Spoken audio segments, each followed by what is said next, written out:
warahmatullahi wabarakatuh.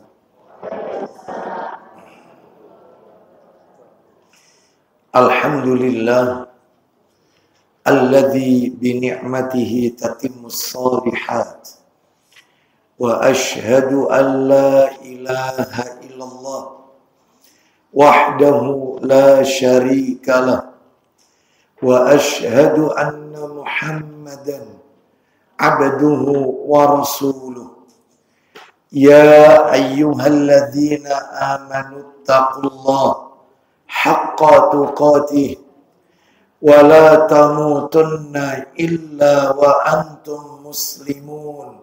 Amma ba'du, fa inna asdaqal hadisi kitabullah wa khairal hadi hadi Muhammadin sallallahu alaihi wasallam wa syarral umuri muhdatsatuha wa kullu muhdatsatin bid'ah wa kullu bid'atin dhalalah wa kullu dhalalatin finnar. Ikhwan wa akhwati fillah, bapak-bapak, ibu-ibu, kaum muslimin dan muslimah, jamaah majelis taklim tazkiyatun nafas yang semoga dimuliakan oleh Allah Subhanahu wa ta'ala.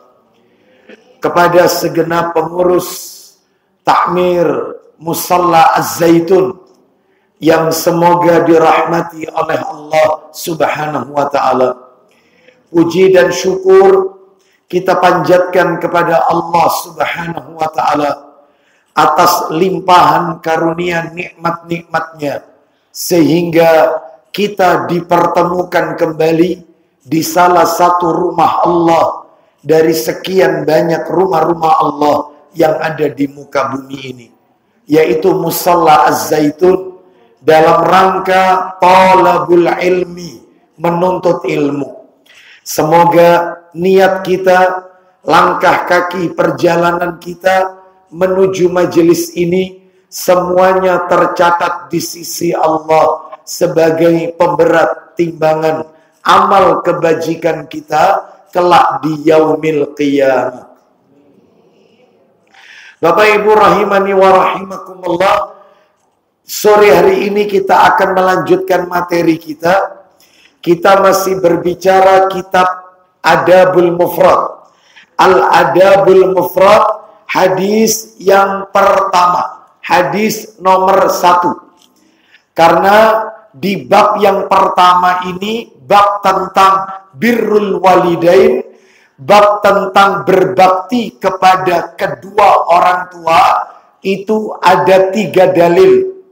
Dalil yang pertama adalah firman Allah, surat Al-Ahqaf, surat nomor 46, ayatnya ayat 15. Dan itu sudah kita bahas. Dalil yang kedua hadis, ya ini yang belum kelar. Dan dalil yang terakhir yang ketiga juga hadis Nabi.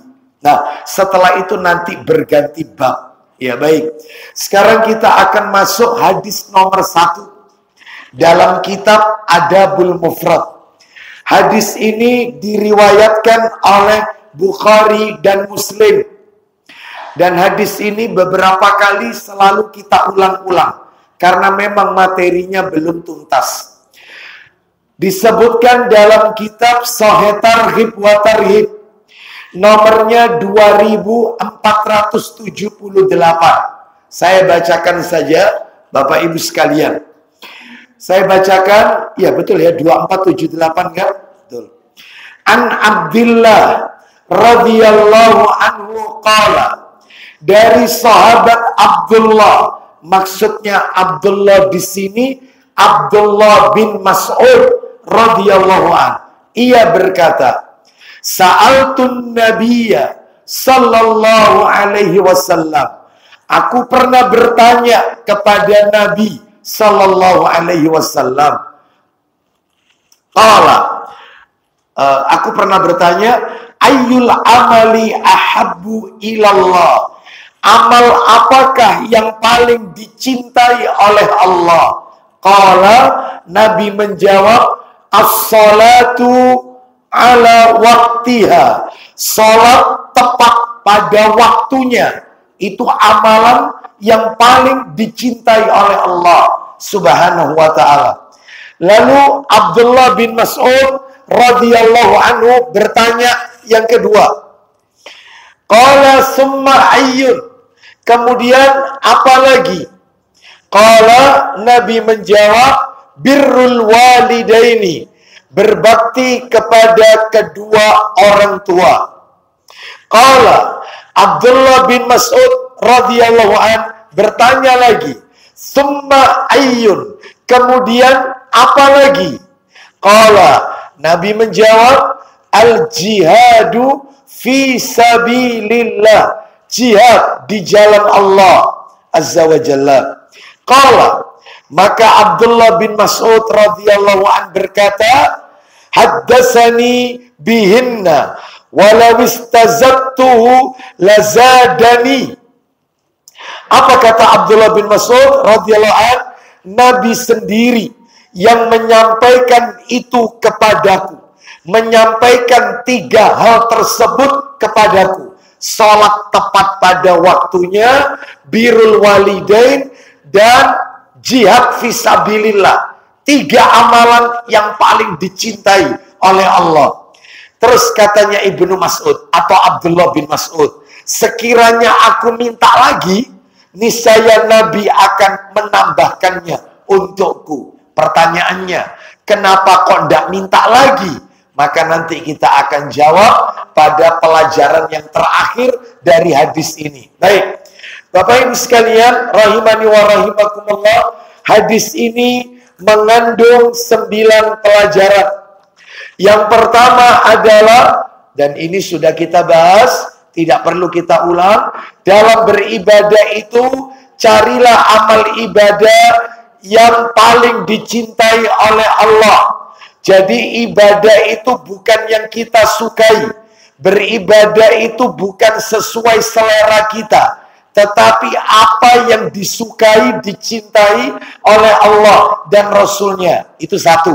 Yang kedua, dalam beramal atau beribadah, setiap muslim itu harus mengedepankan skala prioritas. Maksudnya, kalau beribadah, carilah yang paling dicintai, paling utama, yang paling besar ganjarannya, dan seterusnya. Jadi jangan kalau kita beribadah itu sekedar yang utama, tetapi yang paling utama, gitu ya. Termasuk tadi pertanyaannya Ibnu Mas'ud, amalan apa yang paling dicintai oleh Allah? Ya, banyak amalan yang dicintai oleh Allah, tapi ada yang paling dicintai oleh Allah.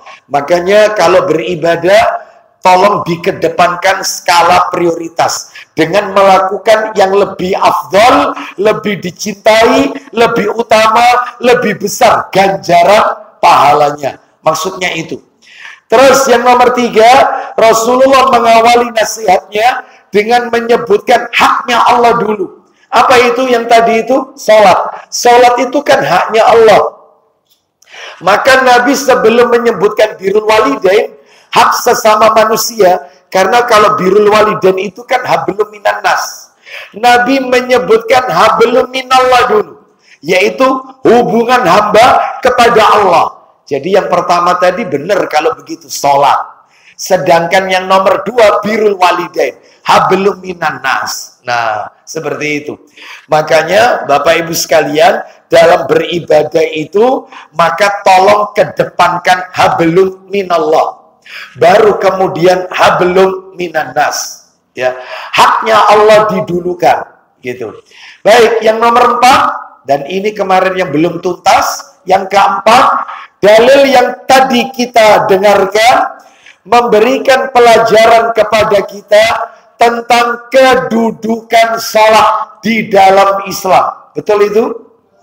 Di mana salat itu diletakkan oleh Rasulullah Sallallahu Alaihi Wasallam dalam daftar urut rukun Islam di nomor 2. Jadi kalau ibu-ibu, bapak-bapak masih hafal rukun Islam, ya masa nggak hafal? Rukun Islam ada 5. Yang pertama itu 2 kalimat syahadat. Ternyata yang kedua bukan zakat, bukan puasa Ramadan, bukan haji ke Baitullah, melainkan sholat. Berarti kedudukannya sholat setelah tauhid, setelah 2 kalimat syahadat. Ini menunjukkan keutamaan kedudukan sholat yang luar biasa di dalam Islam. Nah, waktu itu kalau tidak salah saya juga menyebutkan beberapa hal yang terkait kedudukan sholat di dalam Islam. Menunjukkan tentang urgensivitas sholat, pentingnya kita sholat. Kalau tidak salah waktu itu apa saja ibu-ibu? Yang pertama, apa itu? Semua perintah Allah melalui perantara malaikat Jibril. Sedangkan kalau sholat, tanpa perantara. Nabi langsung naik ke langit ke-7. Perintah zakat yang turun malaikat Jibril. Perintah puasa, perintah haji yang turun malaikat Jibril. Khusus sholat, Nabi harus melakukan perjalanan dari Al-Masjidil Haram ke Al-Masjidil Aqsa. Lalu naik ke Sidratil Muntaha dan menerima perintah sholat. Itulah peristiwa Isra Mi'raj. Yang B, yang nomor 2 maksudnya 4B. Allah mengabarkan bahwa penghuni Firdaus adalah mereka yang mengerjakan sholat. Bahkan di surat apa ibu-ibu? Al-Mu'minun ayat berapa? 1 sampai 11. Jadi di surat Al-Mu'minun 1 sampai 11 itu ada 6 tipe manusia penghuni Firdaus. 6 tipe, 6 golongan manusia penghuni Firdaus. Lah ternyata dari 6 itu sholat disebut 2 kali. Yang pertama orang yang sholatnya khusyuk. Terus yang terakhir orang yang menjaga sholat 5 waktunya. Loh, bayangkan 6 golongan sholat disebut 2 kali. Itulah penghuni Firdaus. Mudah-mudahan kita termasuk di dalamnya. Yang ketiga, yang C, maksudnya 4C. Di dalam Al-Quran, sholat disandingkan dengan banyak ibadah. Sholat dengan zakat mesti gandengan. Wa aqimus sholat wa atuz zakat. Sholat dengan apa lagi yang gandengan? Sabar. Wasta'inu bisabri wassalat. Loh, gandengan. Sholat dengan kurban. Ayo, gimana? Sholat dengan ibadah kurban. Gimana ayatnya? Inna a'tayna kal kausar. Terus fasalli li rabbika wanhar. Kan sudah dicatat itu ya? Sudah kan? Oh, ini belum ini? 4C belum? Oh ya, baik. Kalau gitu saya ulang. Di dalam Al-Quran, sholat itu disandingkan dengan banyak ibadah. Dengan ibadah-ibadah yang lain. Sholat itu bergandengan dengan ibadah-ibadah yang lain. Contohnya, sholat itu kalau di dalam Al-Quran selalu gandengan dengan zakat. Mesti ayatnya gandengan. Nggak mungkin dipisah. Nggak mungkin. Nggak mungkin. Contohnya, banyak ayatnya. Sholat gandengan dengan zakat. Contohnya, Allah berfirman, surat Al-Baqarah, ayatnya 40, surat Al-Baqarah, ya. Ayatnya, ayat yang ke-43. Al-Baqarah ayat 43. Ayo. Wa aqimus shalah wa atuz zakat. Ibu-ibu, bapak-bapak kalau baca Al-Quran itu selalu setelah wa aqimus shalah mesti gandengannya wa atuz zakat. Tegakkan sholat, tunaikan zakat. Seakan-akan Allah berkata kepada kita, orang itu meskipun zakatnya miliaran, tapi kalau tidak sholat, maka tidak diterima zakatnya. Makanya zakat itu digandengkan sama sholat. Seakan-akan Allah hendak memberitahu kita, orang itu meskipun zakatnya em-eman, sudah wis, sudah em-eman ini zakatnya, tapi tidak sholat orangnya, nggak diterima oleh Allah. Makanya sholat itu jadi barometer, tolok ukur ibadah-ibadah yang lain. Penting sholat ini. Terus misalnya lagi, di antaranya bukti yang lain, selalu gandengan dalam Al-Quran. Kalau tadi kan sholat sama zakat, sekarang sholat dengan sabar. Sholat dengan sabar. Sholat dengan sabar. Dalilnya surat Al-Baqarah ayat 45. Tadi kan ayat 43, sholat sama zakat. Sekarang Al-Baqarah ayat berapa tadi? 45. Gimana itu bunyinya? Ya. Allah Subhanahu wa taala berfirman, "Wasta'inu bis-sabri was-shalah." Loh, sabar mesti gandengan sama salat. Ada lagi yang mirip kayak begini. Coba kita dengarkan murotalnya ya. Al-Baqarah yang ayat 45. Al-Baqarah 45. Allah berfirman, silakan dibantu terjemahannya, silakan.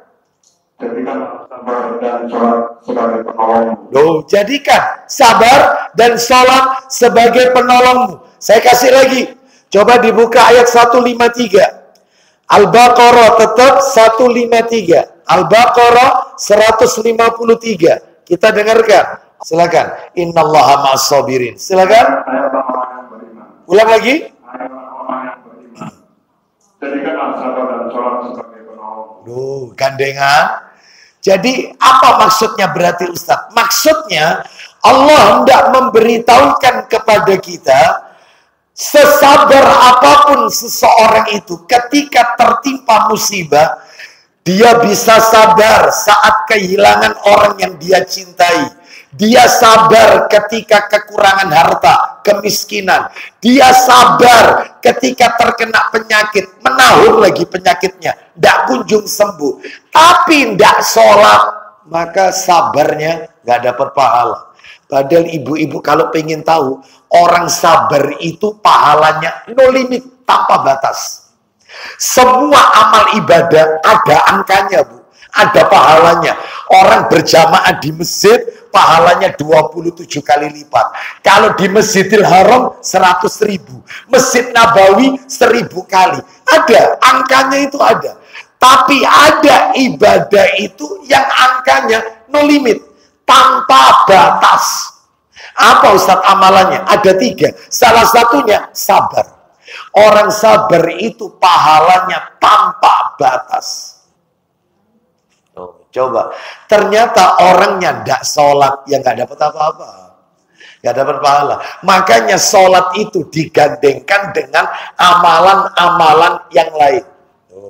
Ya, kita lanjut sekarang. Terus bukti yang lain di dalam Quran, sholat gandengan dengan kurban, sholat gandengan dengan kurban, berkurban. Idul Adha, berkurban. Mana dalilnya? Mari kita dengarkan. Allah Ta'ala berfirman. Ayo coba ditebak ini surat apa yang bisa berangkat umroh. Dengan catatan, dengan syarat sudah terdaftar di travel. Kok pernah tahu ya surat ini ya? Itu ya. Padahal ini surat favorit gitu ya. Itu. Jadi favoritnya kan inna atoina sama kul wallah. Familiar sekali surat ini ya. Silakan Pak Joko dibantu ayat nomor 2 saja langsung. Fasolli li rabbika wanhar. Silakan. Ya. Jadikanlah sholat karena Tuhanmu dan berkorbanlah. Ulang lagi. Maka dirikanlah sholat karena Tuhanmu dan berkorbanlah. loh itu ya, sebagai ibadah dan mendekatkan diri kepada Allah. Itu dalam kurungnya tetap dibaca. Jadi laksanakan salat karena Tuhanmu dan berkurbanlah. Maksudnya apa Ustaz? Maksudnya orang itu ketika hari raya Idul Adha kurban, sapinya sekian ekor, onta sekian ekor, kambingnya sekian ekor. Ternyata orangnya tidak sholat, percuma. Nggak diterima kurbannya, nggak diterima. Makanya sembelihannya orang tidak sholat, tidak sah. Tukang jagalnya tidak sholat, tidak sah. Tidak sah. Makanya dalam hal ini saya memohon kepada takmir masjid itu atau musola paling tidak punya tim penyembelihan, sekalipun yang menguliti mereka tukang jagal. Karena yang kita butuhkan yang penting itu menyembelihnya. Ya, kalau kita lihat tukang-tukang jagal itu, ya yang saya tahu loh ya, yang saya tahu, ketika waktunya sholat zuhur dia nggak sholat. Alasannya karena bajunya kotor, terkena darah. Padahal kotoran hewan yang halal kita makan itu suci, tidak najis. Suci, nggak najis. Kena kencingnya kambing, kena kencingnya onta, suci. Cukup dibersihkan aja, dipakai sholat, nggak apa-apa. Karena hewannya hewan yang halal dimakan. Wong Nabi saja nyuruh minum air kencingnya onta. Iya atau tidak? Ada nggak pengobatan minum air kencing onta? Ada. Dalam Sahih Bukhari itu. Ada orang terkena penyakit perut sama Nabi, suruh minum air kencing onta. Ibu-ibu sudah pernah nyoba? Berarti kalau begitu boleh enggak? Boleh. Berarti enggak najis, enggak najis. Karena onta itu halal atau haram? Halal. Iya, seperti itu. Mestinya enggak apa-apa. Seperti itu, mestinya. Ya, wong beberapa tahun yang lalu ketika Idul Adha di masjid kami, yaitu di Nurus Sunnah, Desa Bangah, ya. Itu ketika waktu itu persis Idul Adha, kita potong hari Jumat. Kita potong waktu itu pas Jumat, kurban itu. Mepet sama Jumatan. Ya alhamdulillah sekian ekor sapi sudah tertangani. Ternyata qadarullah khotibnya tidak datang. Khotib yang mesti terjadwal pada saat itu. Akhirnya mau tidak mau saya wong takmir. Saya takmirnya. Mau tidak mau gantikan. Sedangkan saya nggak siap pakaian. Pakaian yang saya pakai adalah pakaian panitia. Itu. Ya sudah, khutbah Jumat dengan ya terkena percikan darah atau apa, sah, nggak apa-apa. Karena tidak najis. Kalau kotoran anjing najis, cicak najis. Karena cicak itu binatang haram. Haram nggak boleh dimakan. Najis meskipun kotorannya cuwili. Ya. Cicak itu kotorannya kecil tidak? Itu kalau kena sajadah najis, caranya harus dibersihkan, dicuci. Ya, itu. Ya baik. Kau kena kencingnya orang najis tidak? Najis. Ya, najis. Ya. Ada yang tanya, Ustadz air ketuban. Ketubannya pecah Ustadz. Apakah dia ini najis atau tidak? Najis. Air ketuban itu najis. Makanya bayi yang terkena air ketuban harus dibersihkan karena itu najis. Dan wanita itu setelah membersihkan air ketubannya dari najis itu, maka dia wudhu dan boleh sholat. Sholat tetap karena belum keluar darah. Kalau keluar darah berarti sudah nifas. Maka kalau nifas tidak sholat. Selama itu masih ketuban pecah, belum keluar darah, tetap sholat. Tapi najis harus dibersihkan, wudhu, sholat. Ya, jadi harus tahu mana najis, mana tidak, Bapak Ibu sekalian. Kadang-kadang mereka banyak tukang jagal tidak sholat. Kenapa? Dianggap bajunya kotor. Ya, lah ini gimana status sembelihannya orang tidak sholat? Makanya kita buat tim. Ya, kalau nggak salah nama tim. Kucing ulama beda pendapat. Ada yang mengatakan najis, ada yang mengatakan kotoran kucing tidak najis. Ulama yang mengatakan kotoran kucing tidak najis itu pakai dalil Rasulullah pernah bersabda, kucing itu hewan yang berada di sekitar kita, di rumah kita, boleh kita pelihara.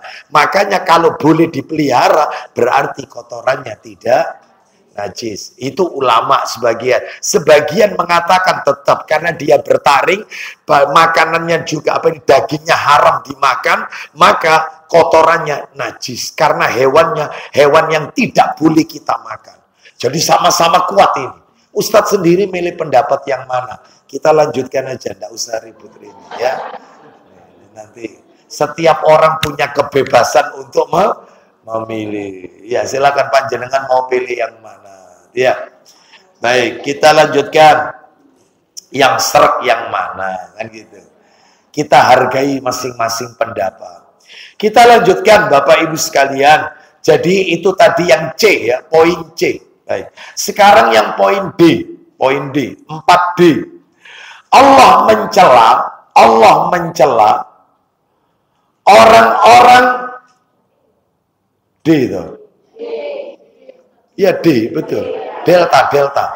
Ya, delta. D. 4D. Allah mencela orang-orang yang malas mengerjakan sholat. Allah mencela orang-orang yang malas mengerjakan sholat. Dalilnya di mana? Dalilnya saya kasih 2. Yang pertama adalah dalilnya surat An-Nisa. Ayatnya 142. An-Nisa 142. Kita dengarkan. An-Nisa 142. Sudah ditulis? 142. Ayo. Ya. Orang munafik itu menipu Allah. Terus. Dan Allah akan membalas tipuan mereka. Allah akan balas tipuan mereka. Lanjut. Dan apabila mereka berdiri untuk sholat. Nah ini. Cirinya orang munafik. Orang munafik kalau berdiri sholat gimana itu? Mereka berdiri dengan malas. Sholatnya malas. Makanya orang kalau malas sholat itu dicap munafik oleh Allah. Dan nanti panjenengan akan tahu orang munafik itu hukumannya kayak apa. Lanjutkan Pak Joko, ciri nomor 1 orang munafik itu kalau sholat malas. Yang nomor 2 Pak Joko, cirinya orang munafik. Teruskan. mereka bermaksud ria dengan cara di hadapan manusia. Mereka bermaksud ria. Orang munafik itu kalau beribadah suka ria, pamer. Ya. Ibadahnya tidak karena Allah. Ibadahnya itu karena manusia. Bapak Ibu sekalian.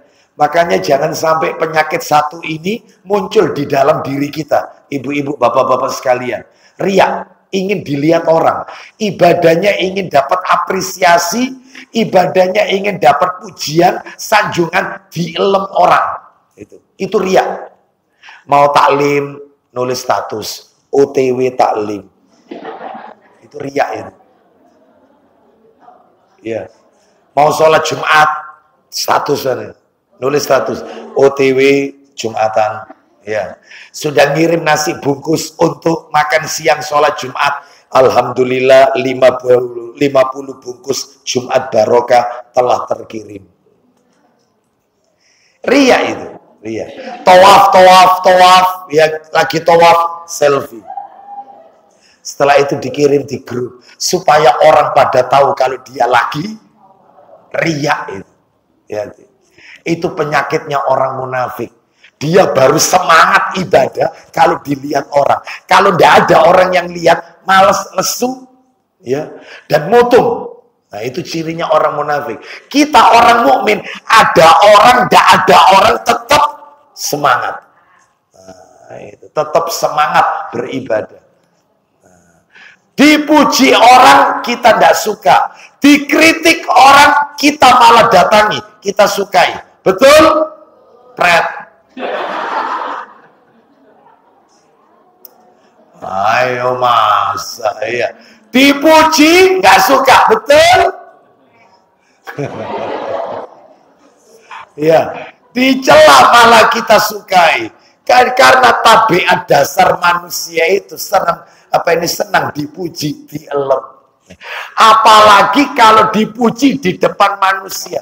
Oh, sampean Masya Allah, tambah ayu, tambah.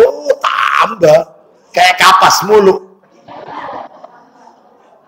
Ada nggak orang punya kayak kapas? Ya, semakin dipuji tambah seneng dia. Iya.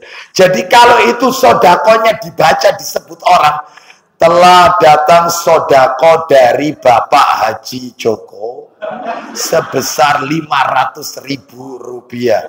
Ya, itu. Mari kita kirim Fatihah. Ya, itu. Ditambahin sama dia. Soalnya omongkan. Nah, itu. Dia tidak sadar pamer amalnya. Alhamdulillah Ustaz, semenjak saya puasa Senin Kamis itu Ustaz. Semenjak saya puasa Senin Kamis. Itu riya. Ya. Ada lagi yang sum'ah, pengen didengarkan orang amalannya. Baik, jadi jangan sampai ini penyakit yang sering kali menimpa setiap muslim. Ya, kecuali Nabi dan Rasul tidak terkena penyakit ini karena mereka maksum, memiliki al-ismah, kemaksuman, dijaga oleh Allah dari perbuatan dosa dan maksiat. Kita lanjutkan. Jadi ciri ketiga, Pak Joko belum kelar tadi. An-Nisa 142-nya. Orang munafik ciri ketiganya kalau zikir, Pak Joko.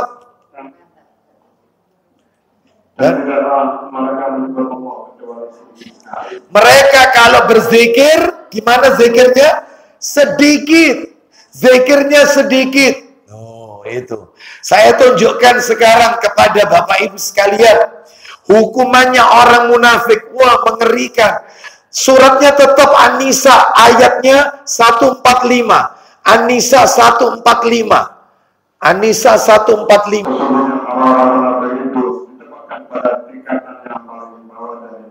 Duh, itu ya. Orang munafik itu berada di keraknya neraka, paling bawah. Ya. Selama ini Bapak Ibu yang sering diketahui kan, orang munafik itu kan cirinya cuma 3. Waktu kita sekolah dulu, ciri-ciri orang munafik ada 3. 1, kalau berjanji, kalau bicara, kalau diberi amanah, khianat. Itu betul, itu tidak salah, itu ada dalilnya. Tapi ternyata ciri orang munafik itu bukan terbatas pada 3 itu toh. Ternyata orang munafik itu cirinya ada 30, Bapak Ibu. 30 ciri orang munafik. Nanti di akhirat tempatnya neraka paling bawah. Neraka paling bawah, orang munafik. Dan Bapak Ibu harus tahu, orang munafik itu termasuk penduduk neraka kekal, permanen, abadi. Cuma 3 kelompok aja. Diingat-ingat ini, cuma 3 golongan manusia yang permanen di neraka, nggak mungkin keluar dari neraka. Siapa itu? 1, orang musyrik, pelaku syirik. Yang kedua, orang kafir. Yang ketiga, munafik. Munafik itu. Orang munafik itu kekal dalam neraka. Mana dalilnya? Orang munafik itu kekal dalam neraka abadi abadan. Khalidina fiha abadan. Kekal. Dalilnya adalah Quran surat nomor 9. At-Taubah ayat 68. At-Taubah ayat 68. Silakan. Allah mengancam orang-orang munafik laki-laki dan perempuan. Ulang lagi. Allah mengancam orang-orang munafik laki-laki dan perempuan. Dan orang-orang kafir. Apa itu ancamannya? Dengan neraka jahanam. Terus. Mereka kekal di dalamnya. Mereka kekal di dalamnya. Orang kafir sama orang munafik. Ya. Terus lanjut. Turun mereka itu bagi mereka. Dan Allah nanti dibalaskan. Sudah kekal pakai dilaknat lagi. Terus. Dan bagi mereka ancaman kekal. Sudah kekalnya bertubi-tubi. Kekal. Nah, mungkin keluar dari neraka. Permanen. Siapa orang munafik itu? Tadi saya singgung. Cirinya 30. Panjenengan sudah nulis berapa tadi? 1, sholatnya males. 2, kalau ibadah suka ria. 3, kalau zikir sedikit. Makanya panjenengan paling tidak minimal dalam sehari zikir itu 3 keadaan. Minimal. Jangan dikurangi, itu paling minimal. Jangan dikurangi. Kalau dikurangi, maaf. Dikhawatirkan kita nanti masuk dalam kategori orang munafik. Minimal 3 keadaan. Minimal. Apa itu? 1, zikir ba'da sholat fardu. Setelah sholat fardu. Ada zikirnya enggak? Ada. Yang nomor 2, zikir pagi, zikir petang. Itu nomor 2 itu. Zikir pagi, zikir petang. Yang nomor 3, zikir setelah sholat sunat duha. Apa zikirnya? Allahumma gfirli wa tub alayya innaka antat tawwabur rahim. Berapa kali? 100 kali. Jadi kalau beredar di masyarakat doa setelah sholat duha, ya Allah, kalau rizkiku masih di langit, turunkan. Kalau rizkiku masih di dalam bumi, keluarkan. Kalau rizkiku masih jauh, dekatkan. Kalau rizkiku bercampur dengan yang haram, sucikan. Itu dhaif. Dalilnya dhaif. Maka tidak bisa kita jadikan dasar dalam beribadah. Yang sahih itu riwayat Bukhari dalam kitab Adabul Mufrad. Doa yang tadi zikirnya. Allahumma gfirli wa tub alayya innaka antat tawwabur rahim. Allahumma gfirli wa tub alayya innaka antat tawwabur rahim. Allahumma gfirli itu 100 kali. Ya Allah, ampunilah aku, terimalah taubatku. Sesungguhnya Engkau Maha penerima taubat dan Maha penyayang. Itu mestinya. Minimal itu. Ustadz, saya tambahi pakai sholawat, istighfar. Nggak apa-apa, bagus. Supaya kita nggak kena cap orang munafik. Orang munafik itu titik, zikirnya sedikit. Males, zikir itu males. Kita nggak boleh lagi nyetir, ibu-ibu lagi masak. Astagfirullah. Allahumma sholli ala Muhammad wa ala ali Muhammad. Terus basahi lisan kita, zikir. Daripada Anda kena lampu merah, macet, Anda lihat helmnya orang, lihat jaketnya orang, nggak jelas. Ya, mobilnya cek kemprowernya, helmnya nggak tahu diumbas, sepatu nih gitu, aduh. Mending zikir. Faham? Ya. Itu zikir daripada ngomongin orang. Baik, kita lanjutkan. Sekarang kita masuk, yaitu dalil yang tadi saya janjikan. Allah mengancam orang yang malas. Ancamannya kan munafik tadi. Sekarang dalil yang berikutnya ancaman. Masih D loh ini. Masih D, delta, masih D. Ancaman yang kedua untuk orang yang malas sholatnya. Kalau tadi kan ancamannya apa tadi ancamannya? Munafik. Faham apa tidak?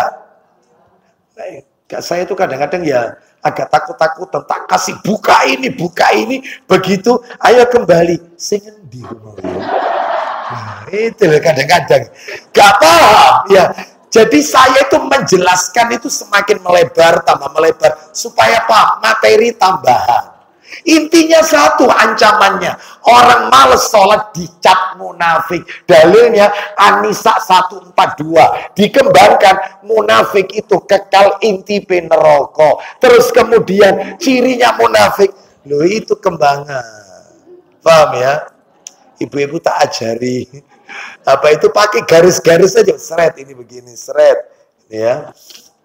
Sekarang apa ini? Ancaman apa gimana? Ancaman.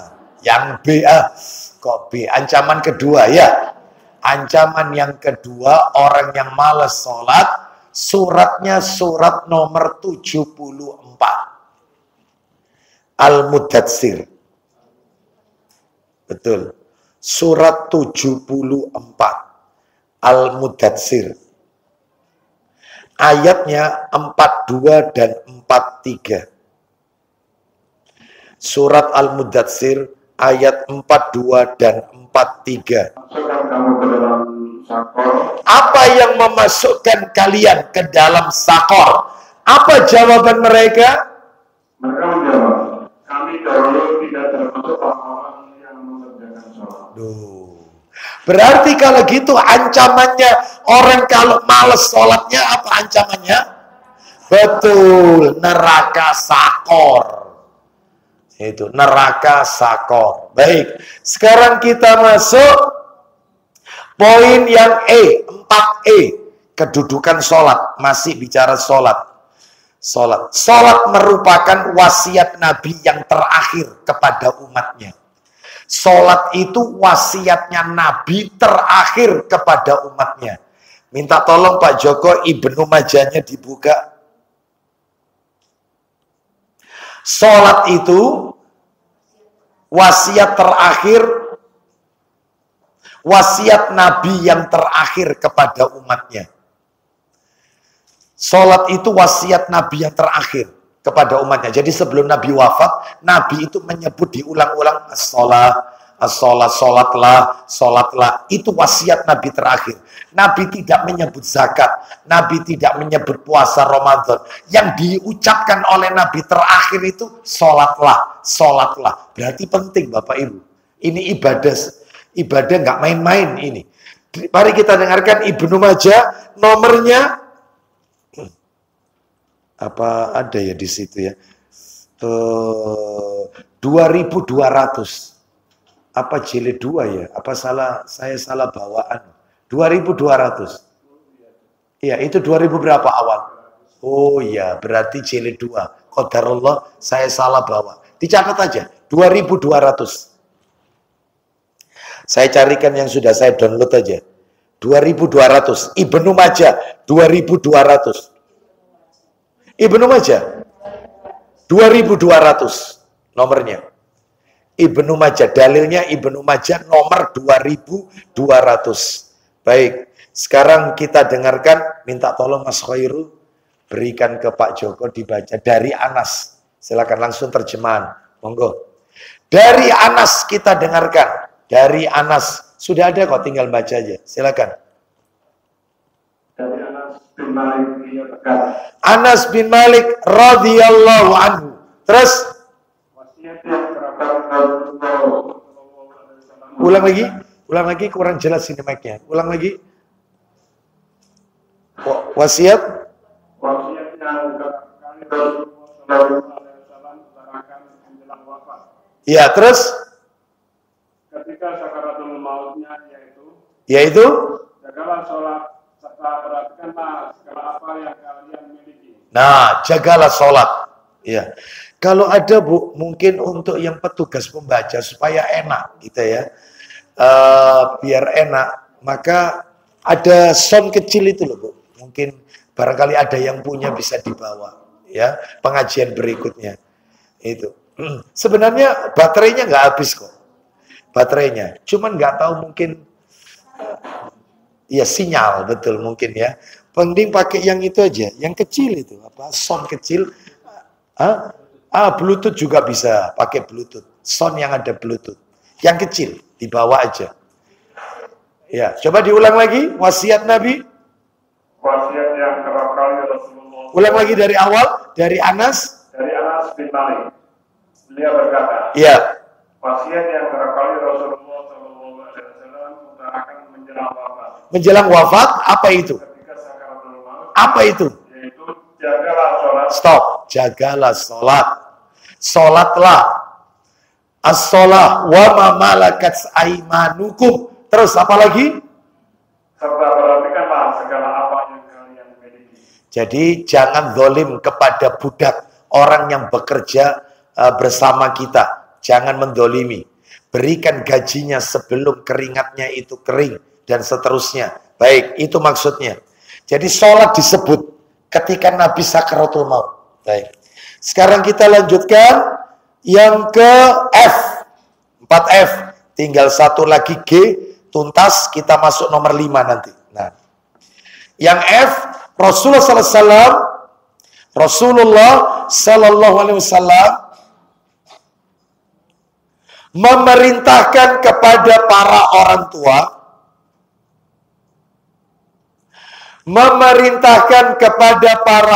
tua,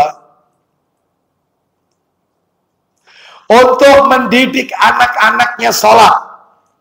Perintahkan ini. Rasulullah SAW memerintahkan kepada para orang tua untuk mendidik anak-anaknya melaksanakan sholat sejak usia 7 tahun. Mulai umur 7 tahun. Kalau misalnya mulai balita Ustaz, umur 4 tahun, 5 tahun, sering tak bawa ke masjid, nggak apa-apa.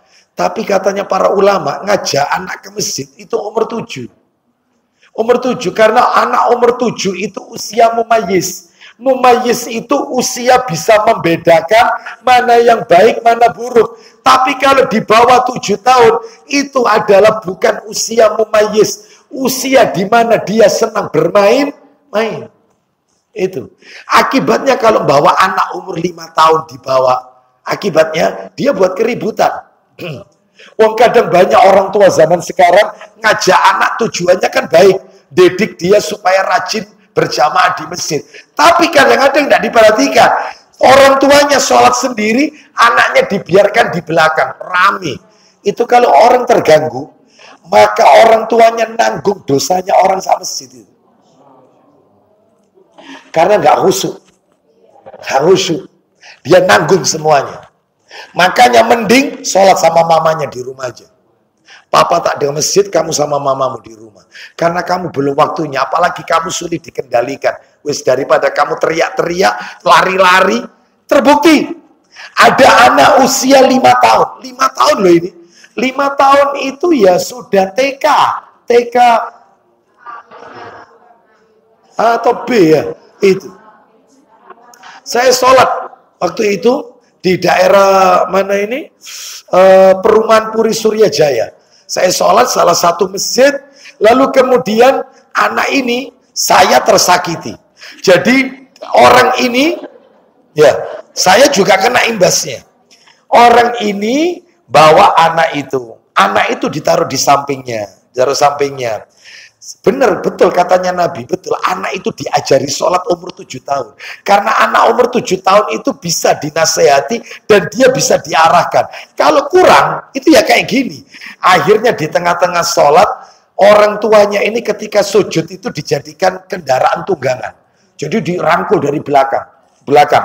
Ketika orang tuanya bangkit rakaat kedua, maka dia kan hampir jatuh. Jatuh itu menimpa ke pundak saya. Brak, jatuh ke sini saya, telinga saya, brak. Ya Allah, dalam hati ya. Dalam hati ini, ya sudah ya, satu. Sudah, akhirnya sama orang tuanya dipegang, diarahkan begini. Lari-lari, kacamatanya orang diinjak, brak. Dah, kan orang sholat kacamata ditaruh. HP ada yang naruh bawah diinjak. Selesai sholat, tak bilang, langsung tak tegur orang tuanya. Langsung. Saya tahu tujuan Anda baik mengajak Anda ke masjid. Anak ke masjid. Untuk mendidik supaya dia terbiasa ke masjid. Tetapi maaf, ada aturan main. Anak itu diajak ke masjid, katanya ulama, umur 7. Wong didik sholat itu sebelum dalilnya kita dengarkan. Mulai umur 7, didik sholat. Akibatnya banyak. Maaf kalau saya nggak apa-apa. Dia minta maaf. Minta maaf Pak Ustadz, ya minta maaf itu. Anak saya sulit dikendalikan. Nggak apa-apa. Tapi maaf. Ada orang kacamatanya itu pecah. Tolong antum ganti. Itu ya. Iya kalau misalnya itu ada. Kalau nggak ada terus kesulitan. Itu berapa dan seterusnya. Aduh sudah. HP-nya orang diinjak. Coba. Mending sholat di rumah. Kau sama mamamu. Jangan ikut papa. Mending begitu. Ya. Ganggu. Karena apa? Karena semua orang gak ridho. Gak ridho. Zikir dia teriak-teriak atau apa. Sob. Mau dilarui itu warga. Anaknya warga. Kan gitu. Nggak enak. Ewo pekewo. Tapi mangkal. Saya tahu mereka mangkal. Itu karena mereka melotot. Ya kan? Gak ridho kan? Ganggu. Jangan. Nanggung dosanya orang banyak. Ya, terus saya lanjutkan kalimatnya tadi belum kelar. Dan memukul anak itu, dipukul anak itu ketika usia 10 tahun jika tidak sholat. Jadi ngajarkan anak umur berapa? 7 tahun.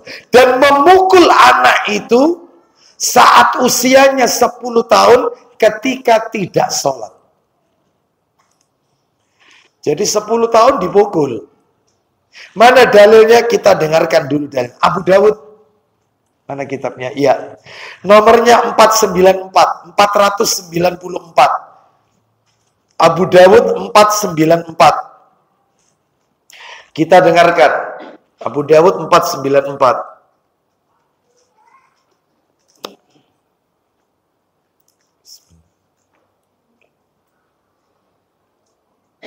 Dari Sabra bin Ma'bad Dari Sabra bin Ma'bad al-Juhani.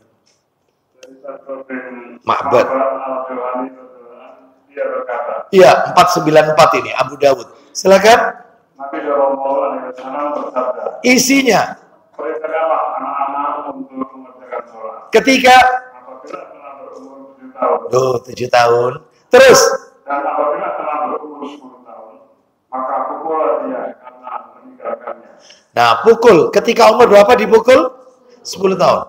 Mursabiya bis shalah idza balagha 7 sinin wa idza balagha 10 sinin fadribuhu alayya. Pukullah ketika umur 10. Jadi, mukul anak ini juga ada aturan main, kata para ulama. Mukul anak itu termasuk memukul istri. Suami memukul istri ketika istri itu melakukan perbuatan nusyuz. Itu kan ada di surat An-Nisa 34. Diperbolehkan oleh Allah suami mukul istri ketika istrinya nusyuz, durhaka. Tapi pemukulannya ada syaratnya. Apa syaratnya? Pinggul ke bawah, tempatnya di 3 tempat. Pinggul ke bawah di 3 tempat. 1, maaf, pantatnya. 2, atau betisnya. 3, atau telapak kaki.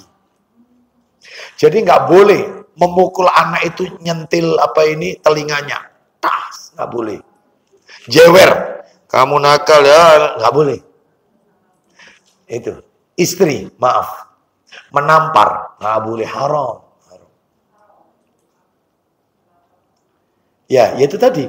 Memukul itu tempatnya di 3 tempat. Nggak boleh pinggul ke atas. Tapi pinggul ke bawah di 3 tempat. Apa saja tadi 3 tempat? Pantat boleh atau betis atau? Itu pun dikasih syarat lagi. Tidak boleh menimbulkan bekas dan rasa sakit.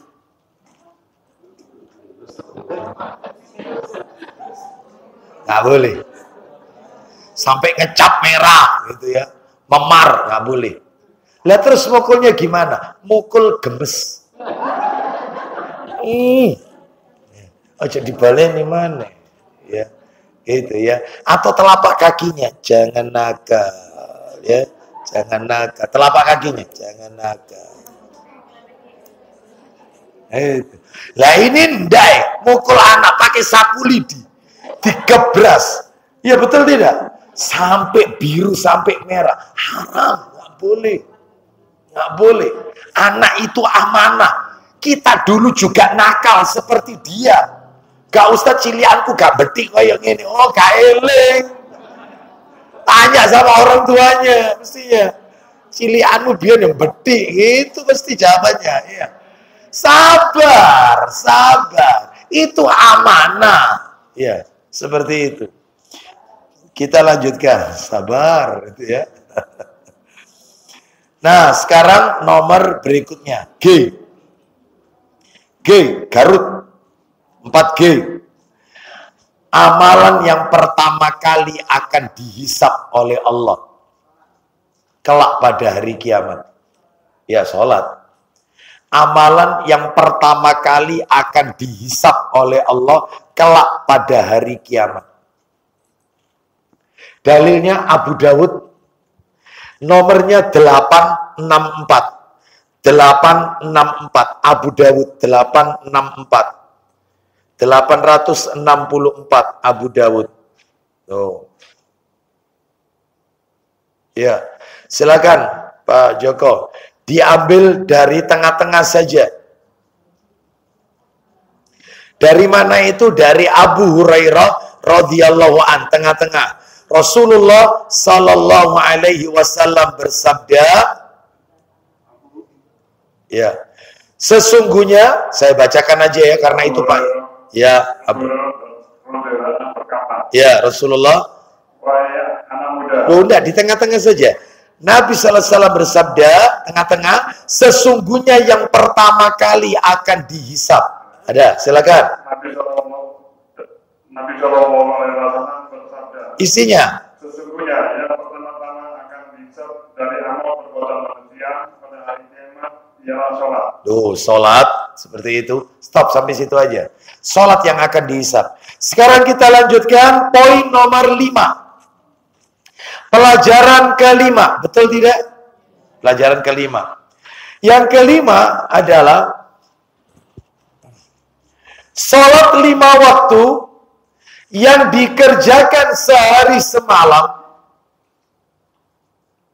Sholat 5 waktu yang dikerjakan sehari semalam. 5 waktu itu kan sehari semalam. Harus sesuai dengan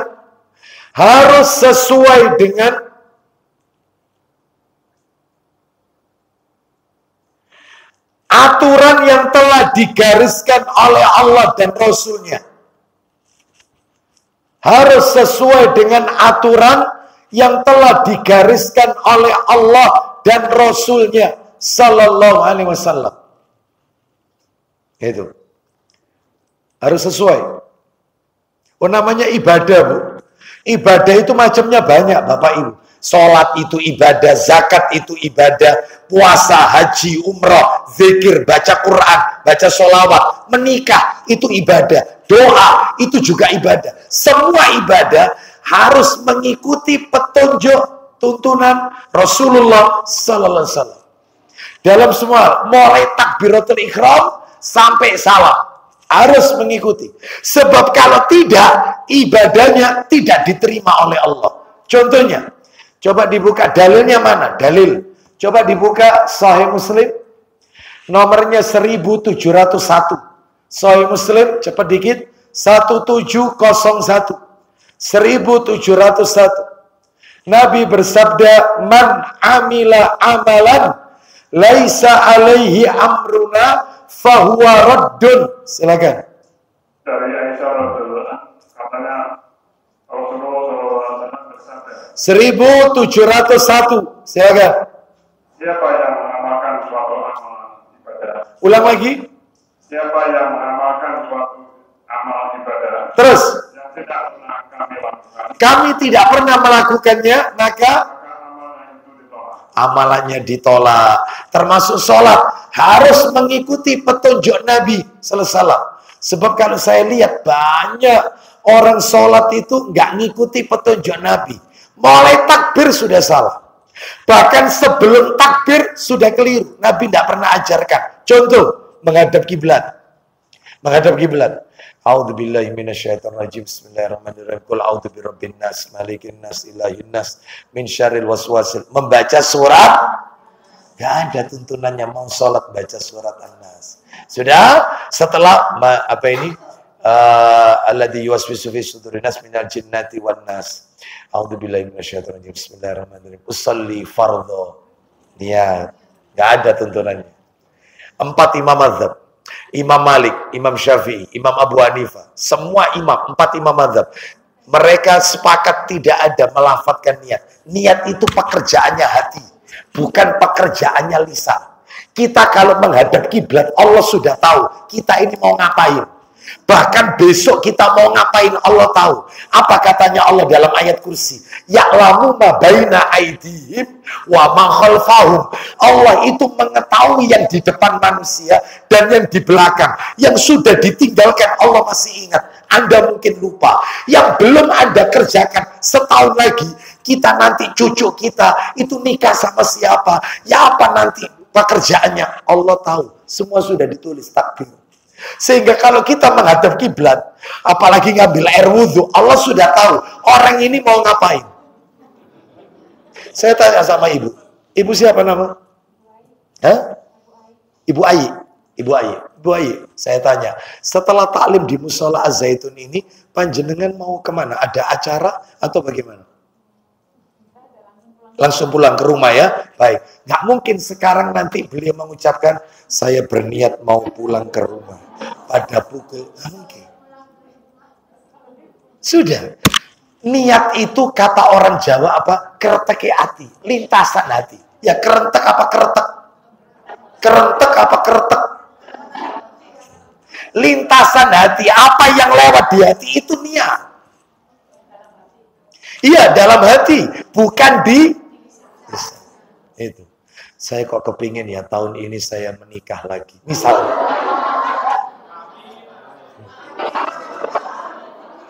Iya, gak ada sih kami ini kecuali satu. Iya, mudah-mudahan terkabul. Iya. Baik, Bapak Ibu sekalian, rahimani wa rahimakumullah. Jadi ini menunjukkan kepada kita bahwasannya itu nggak ada. Contoh lagi, sudah ya tadi surat An-Nas. Terus kemudian apa lagi tadi? Niat, sudah. Terus takbiratul ihram. Takbiratul ihram itu yang Nabi ajarkan, telapak tangan itu tidak boleh rapat, agak renggang begini. Jadi nggak begini, enggak, renggang, dan itu menghadap ke kiblat.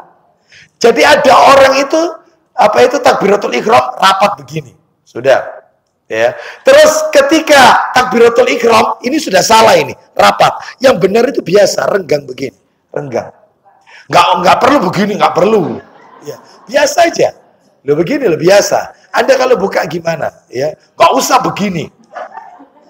Nggak usah. Biasa aja, biasa. Nggak perlu dirapatkan gini, nggak perlu.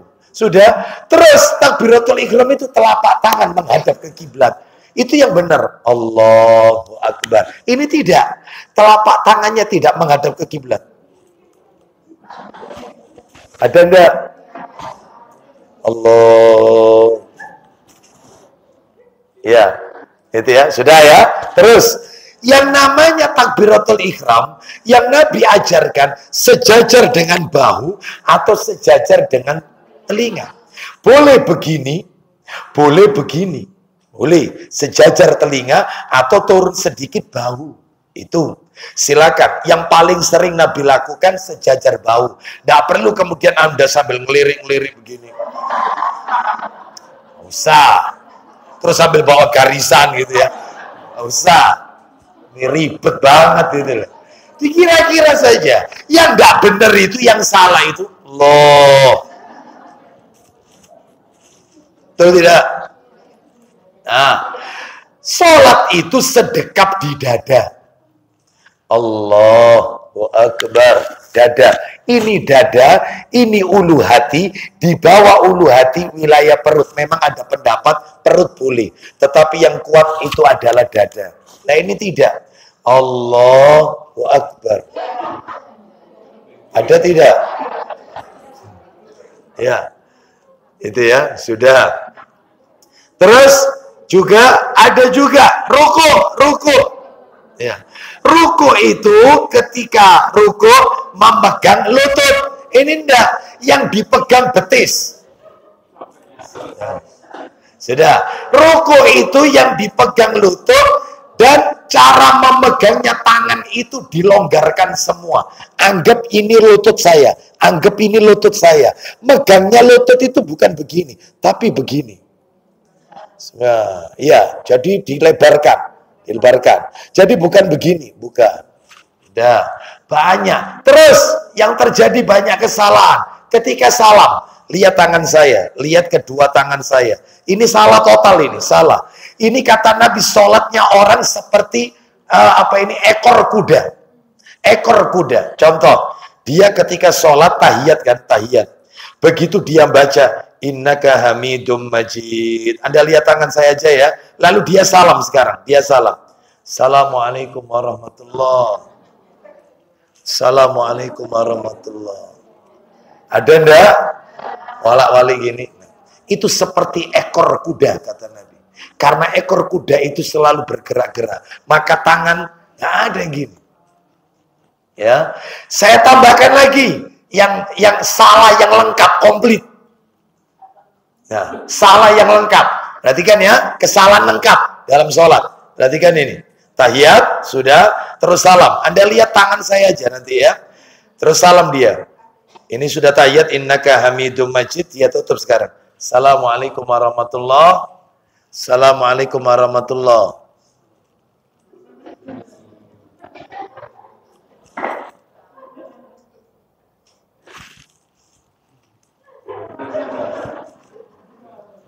Lengkap salahnya. Kenapa? Di mana letak salahnya? Setelah salam itu bukan berdoa, tapi berzikir. Doa itu di dalam sholat. Zikir itu setelah salam. Setelah salam, astagfirullah, bukan mengangkat tangan berdoa. Berdoa itu nanti setelah zikir silakan. Terus setelah salam tidak ada mengusap wajah begini. Apalagi tadi, kalau misalnya saudara kita mengulurkan tangannya kepada kita, maka kita jabat.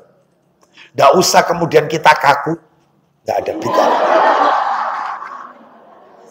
Tidak sesuai sunnah Rasul. Kaku nemen ini. Ya. Tetap kita jabat. Yang penting kita tidak boleh memulai. Gitu loh. Ya. Kalau dia mengulurkan sampai tangannya itu ditaruh di paha kita. Plek. Sanoir. Ya. Plek. Maka kita jabat. Jangan kemudian kita kaku. Maaf, tidak sesuai petunjuk Rasulullah SAW. Ya, apalagi terus dikasih dalil, man amila amalan laisa alaihi amruna wa warud.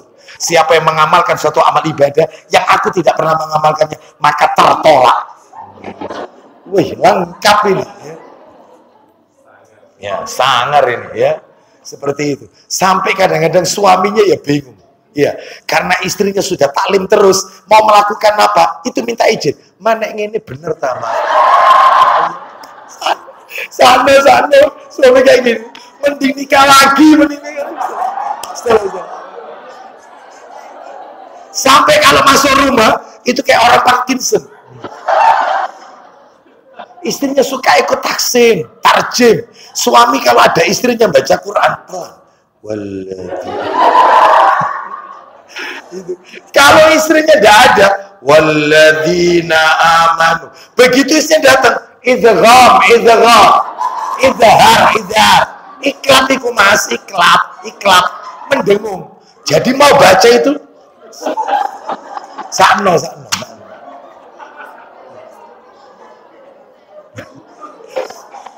Ada kira-kira istri kayak begitu di sini? Tentang taklim terus, ya, bahasa Arab atau apa, iya, seperti itu. Dikit-dikit kalau kamu sampai toib, kata kau ini mulai mlebu omah sampai saiki balak-balik toyak. Oh. Yang biasa, naam, ya, la. Sampai sama suami kon mari ngene tak celep bunaam ya. Wis. Aduh. Itulah fenomena orang baru semangat ngaji. Gak apa-apa. Ya boleh ya. Syukron. Iya. Suaminya gak pernah ngaji. Syukran. Kita lanjutkan. Nomor 6 Bapak Ibu sekalian. Masya Allah, fenomena. Ya, gak apa-apa kalau suami istrinya sudah pinter-pinter, udah taklim, gak masalah. Ya sesuaikan aja. Nomor 6. Setelah sholat, Rasulullah SAW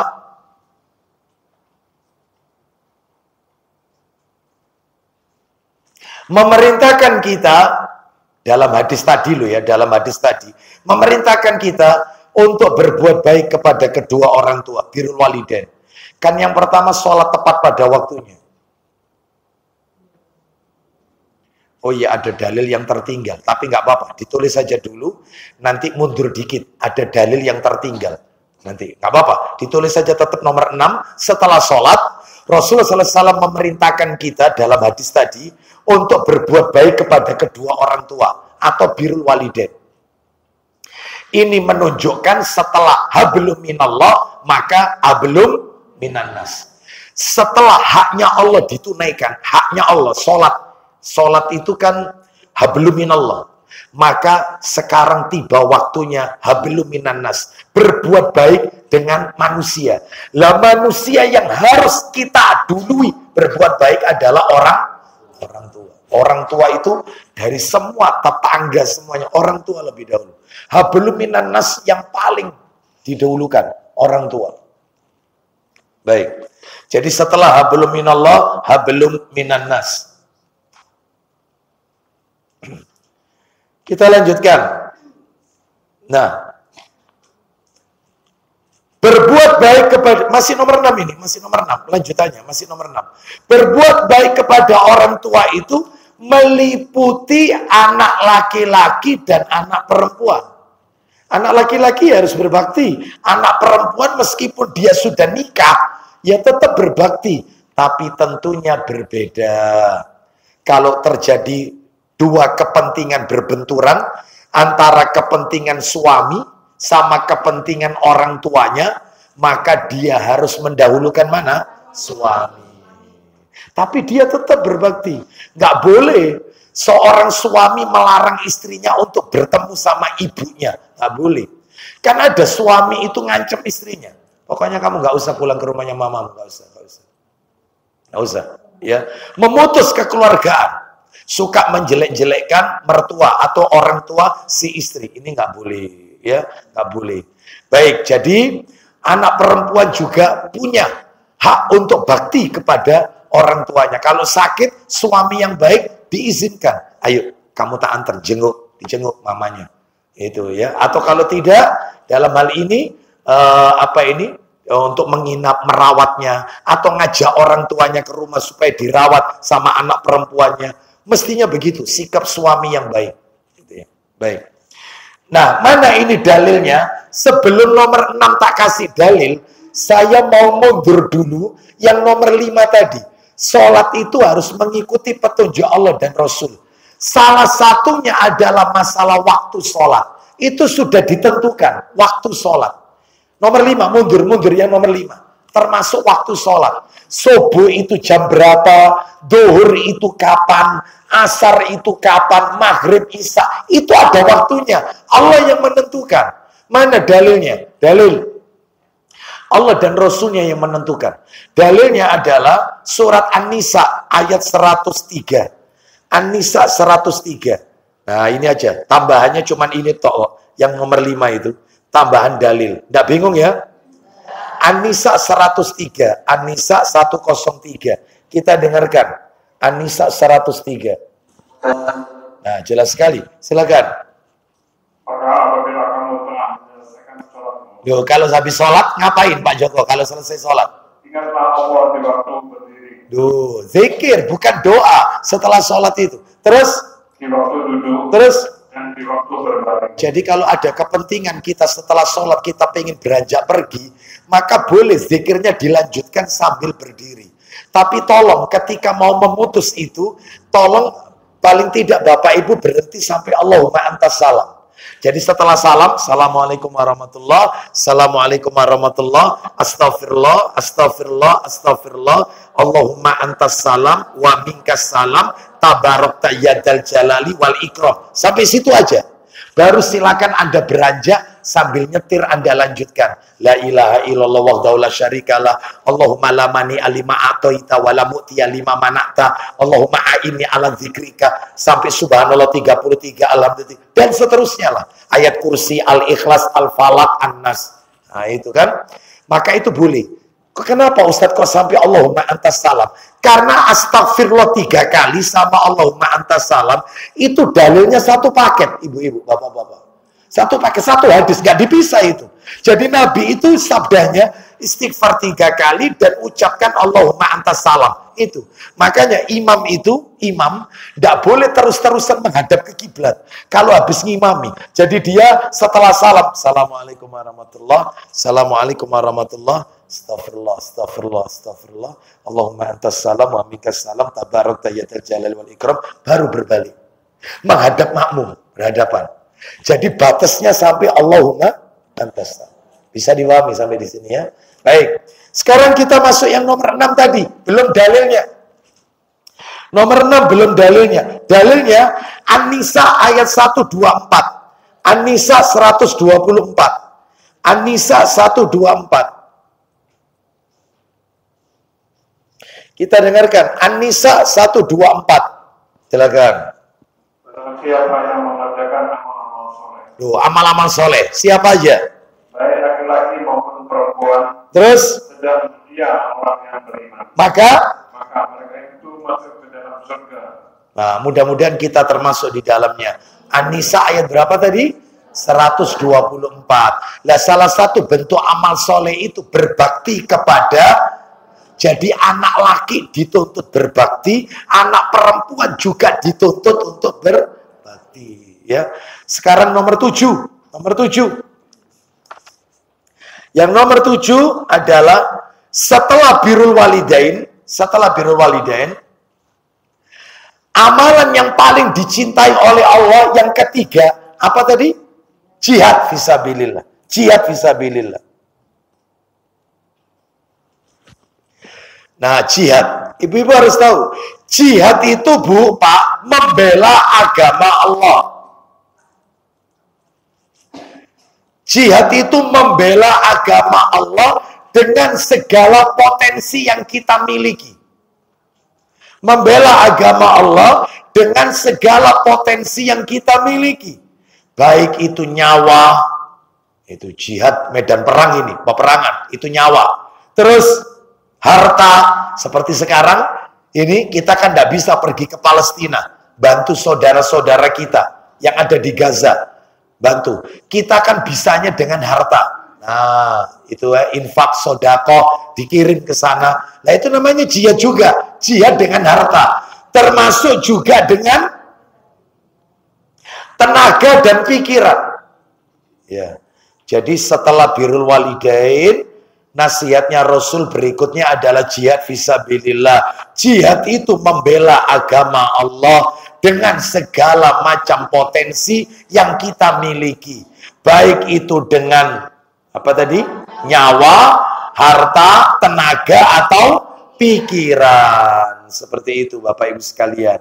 Dan Bapak Ibu harus tahu, jihad itu di dalam Islam hukumnya bukan fardu ain, tapi fardu kifayah.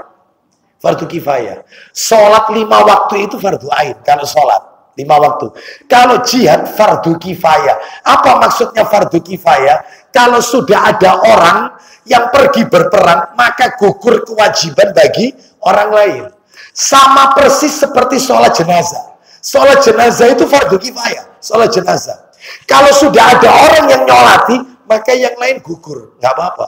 Sudah ada yang nyolati. Gugur kewajiban. Tapi kan rugi kalau kita tidak ikut nyolati. Nah itu. Maka jihad juga begitu. Kalau sudah ada orang yang pergi berperang, jadi tidak semua orang Islam itu pergi ke medan peperangan. Tidak. Mana dalilnya Ustadz? Supaya kita ini paham. Jihad itu ternyata fardu kifayah. Makanya orang-orang yang gembar-gembor jihad, ya, terus mereka melakukan jihad itu jihad yang ngawur, ngebom sana, ngebom sini, gereja dibom, ya, ngebom apa ini fasilitas umum, ya, milik aparat apa ini negara misalnya, ini fasilitas negara, maka ini adalah bukan jihad, ngawur ini, ya. Jihad itu ada aturan mainnya, ya.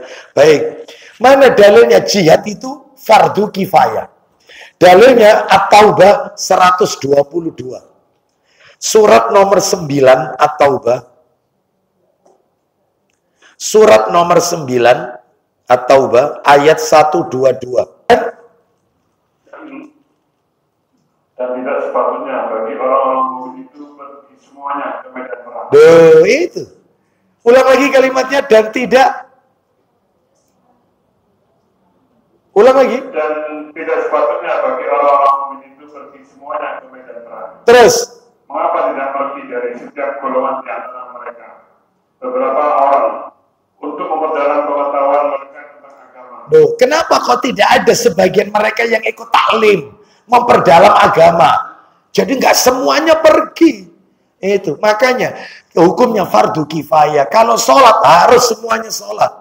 Iya, Bapak Ibu tahu, yang nggak wajib sholat itu cuma 5 orang. Hanya 5 orang nggak wajib sholat. Iya, 5 orang aja. Yang pertama adalah orang kafir, jelas. Yang kedua wanita haid. Yang ketiga wanita nifas, nggak wajib sholat. Nomor 4 orang hilang akal.